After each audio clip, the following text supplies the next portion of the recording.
it is interesting. It's different, you know. Although I have to say, because I've been an actor for a while, I'm really used to being on a set acting in front of the camera. So that doesn't feel like extra work. You know what I mean? It feels like the normal investment you have. The problem is that the time you take to think about your performance and what you're going to do just takes away from the amount of time you have to think about what you're going to do as a director. So the big problem is just those two jobs fighting over time, and you only have a limited amount because, as they say, time is money. Sometimes you're sort of peripherally aware of stuff that's going on when you're acting in a scene. And, a lot of actors, I think, acting, directing, it's about taste. Feeling as though the scene is working or the scene isn't working, or liking what's going on with the extras. And a lot of actors will, have the instincts about that. So it's not uncommon to have those kinds of, sensory perceptions while you're working on a movie. It's just that you have to sort of learn to cultivate them. You know what I mean? You have to really learn to listen. And then I just do it a bunch and then go over to the monitor and say, sort of, did anybody notice anything weird?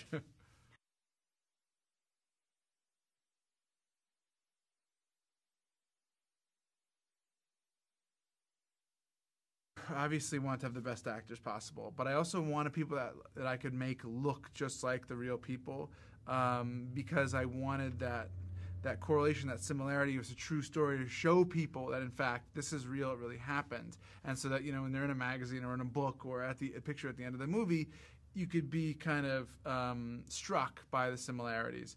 But it turned out that, mustaches and glasses and wardrobe kind of goes a long way toward getting people to look like the other different people in the 70s.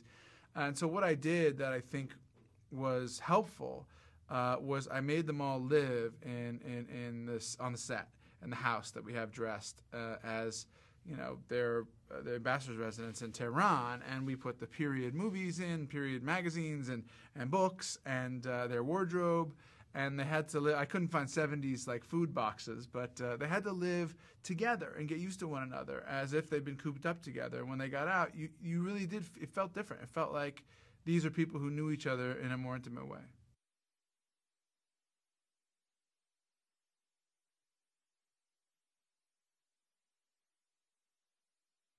When you say a movie is based on true events, particularly a movie where it's as outrageous as this one, and extraordinary with a thriller and a comedy and a CIA story and all this stuff, you have a responsibility to stay close to the truth. When you tell the audience this is a true story, you have to make it as true as you possibly can. So I kept the spine and the heart of the story is absolutely true. These Americans escaped from the embassy when it was taken over. They stayed with the Canadians.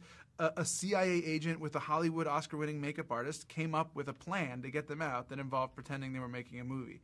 That's all real. John Chambers, the makeup artist that was friends with Tony Mendez, an absolutely real guy. He also looks almost exactly like John Goodman, and he won the first Oscar for makeup. He did Planet of the Apes. He was the head of makeup for Warner Brothers, but he also had his secret compartment makeup drawer with a lock on it. That's where he kept all his CIA disguises. The masks that got people out of, snuck people out of Southeast Asia and that kind of thing. So that was really true. The Alan Arkin character is a bit of a composite, and we made him a little bit more of a sort of old, famous, worldly producer. The real guy, Seidel, was a little bit less, had a little bit less interesting history. And I thought Alan, to play that, you would get an even better sense into Hollywood, both the part that you kind of roll your eyes at and the part that's really interesting.